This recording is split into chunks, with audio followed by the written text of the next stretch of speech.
आशा करता हूँ कि आप सभी बहुत अच्छे होंगे। अपग्रेड एजुकेशन में आप सभी का स्वागत है। बच्चों, आज से मैं क्लास 11th इकोनॉमिक्स स्टार्ट करने जा रहा हूँ, जिसमें सबसे पहले हम माइक्रो इकोनॉमिक्स कवर करेंगे। तो माइक्रो इकोनॉमिक्स में मैं जो है आज से माइक्रो इकोनॉमिक्स स्टार्ट कर रहा हूँ। तो माइक्रो इकोनॉमिक्स या इकोनॉमिक्स पढ़ने से पहले हमें ये जानना ज़रूरी है कि इकोनॉमिक्स का हमारे डेली लाइफ में क्या इम्पोर्टेंस है। इकोनॉमिक्स किस तरह से लोगों के लिए, ऑर्गेनाइजेशंस, कंपनीज़ के लिए और गवर्नमेंट के लिए हेल्पफुल है, किस प्रकार से हमें फ़ायदा पहुंचाता है और क्यों हम इसको पढ़ें। तो इसको समझने के लिए ये समझना सबसे ज़रूरी है। और इसीलिए हमारा आज का टॉपिक है इम्पोर्टेंस ऑफ इकोनॉमिक्स, जिसमें सबसे पहले हम देखेंगे बेनिफिट्स टू इंडिविजुअल्स और हाउस होल्ड। इकोनॉमिक्स का इंडिविजुअल्स और हाउस होल्ड लोगों के लिए क्या फ़ायदा है, ठीक है, किस प्रकार से हेल्प करता है। तो पहला हम देखते हैं economics help in making better choices in life. Economics जो है हमें लाइफ में बेटर चॉइस ढूंढने में, सेलेक्ट करने में जो है हमारी हेल्प करता है, ठीक है। Because in economics we study about scarce resources which have alternative uses. सभी रिसोर्सेज जो है वो लिमिटेड है। Our wants are unlimited, resources are limited and also they have alternative uses, यानी कि उसके बहुत हर रिसोर्स का, जैसे मान लीजिए मिल्क एक रिसोर्स है और मिल्क का बहुत सारा यूज़ है। तो हमारे पास मिल्क लिमिटेड है, तो हम उसको कैसे यूज़ करें, ठीक है। तो इसके बारे में हम पढ़ते हैं। तो हम इसमें बेटर चॉइस लेने में इकोनॉमिक्स हमारी हेल्प करता है। साथ ही साथ अपॉर्चुनिटी कॉस्ट के बारे में हम पढ़ते हैं। अपॉर्चुनिटी कॉस्ट क्या होता है? It is the cost of a thing और factor in its next best alternative use. जैसे मान लेते हैं कि हमारे पास कोई ज़मीन है, 1 एकड़ ज़मीन है हमारे पास, और हम उसमें सपोज उगा रहे हैं राइस, चावल उगा रहे हैं। तो हम क्या चीज़ नहीं उगा रहे हैं, सपोज हम उसमें वीट नहीं उगा रहे हैं, ग्राम नहीं उगा रहे हैं, ठीक है। तो राइस उगाने का जो आपका अपॉर्चुनिटी कॉस्ट होगा वो आपका वीट उगाने का जो कॉस्ट है वो है, ठीक है। तो इस प्रकार से हम जो है इकोनॉमिक्स पढ़ने से लाइफ में बेटर चॉइस ले पाते हैं। ये हमारा सबसे पहला फ़ायदा है। दूसरा फ़ायदा है economics help in maximising level of satisfaction, ठीक है। In economics we study about consumer behaviour. हम ये पढ़ते हैं कि किस प्रकार से एक कंज्यूमर जो है मार्केट में प्रोडक्ट्स या सर्विसेज खरीदता है और किस प्रकार से अपने सेटिस्फेक्शन को मैक्सिमाइज करता है, ठीक है। तो सेकंड फायदा ये है कि हमको जो है अपने, क्योंकि हमारा सभी कंज्यूमर्स का जो मुख्य उद्देश्य यही है कि हमें जो है अपने सेटिस्फेक्शन को मैक्सिमाइज करना है, तो वो हमें इकोनॉमिक्स सिखाता है। तीसरा चीज़ है economics help in taking economic decisions about consumption, work and leisure, ठीक है। तो इकोनॉमिक्स जो है हर प्रकार की इकोनॉमिक डिसीजंस, क्योंकि because we study economic activities in economics, ठीक है। चाहे वो कंजप्शन हो, कुछ हम कंज्यूम कर रहे हों, चाहे कुछ प्रोड्यूस कर रहे हों, चाहे हम इन्वेस्टमेंट कर रहे हों, या इवन हम चाहे टाइम पास कर रहे हों, लीजर। तो हर चीज़ में आपका पैसा इन्वॉल्व है, हर चीज़ में बाइंग सेलिंग इन्वॉल्व है, ठीक है। इसीलिए इकोनॉमिक्स जो है आपको बेटर इकोनॉमिक डिसीजंस लेने में हेल्प करता है।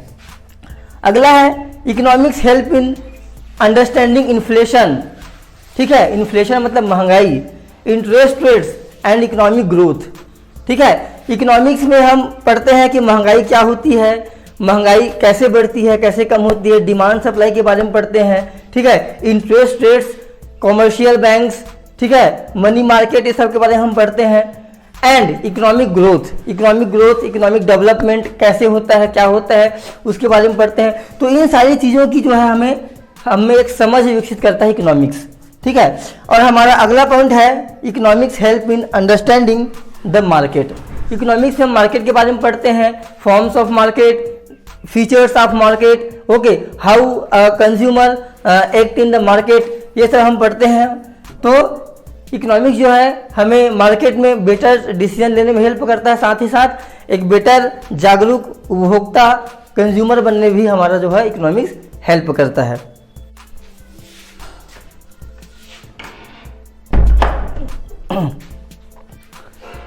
चलिए अब देखते हैं benefits to firms, companies and organisations. ठीक है, फर्स्ट है आपका help in controlling demand and supply of a product. ठीक है, आपको पता है कंपनीज, कॉर्पोरेट्स जो है प्रोडक्ट और सर्विसेज प्रोवाइड करती हैं। ठीक है, उनका मुख्य उद्देश्य होता है प्रॉफिट को मैक्सिमाइज करना, प्रॉफिट को बढ़ाना। ठीक है, तो उस सिलसिले में वो डिमांड और सप्लाई को जो है कंट्रोल करते हैं।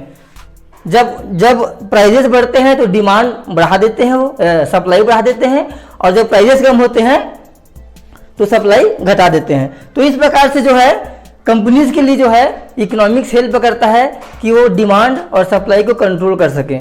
अगला है आपका help in maximising revenue and profit.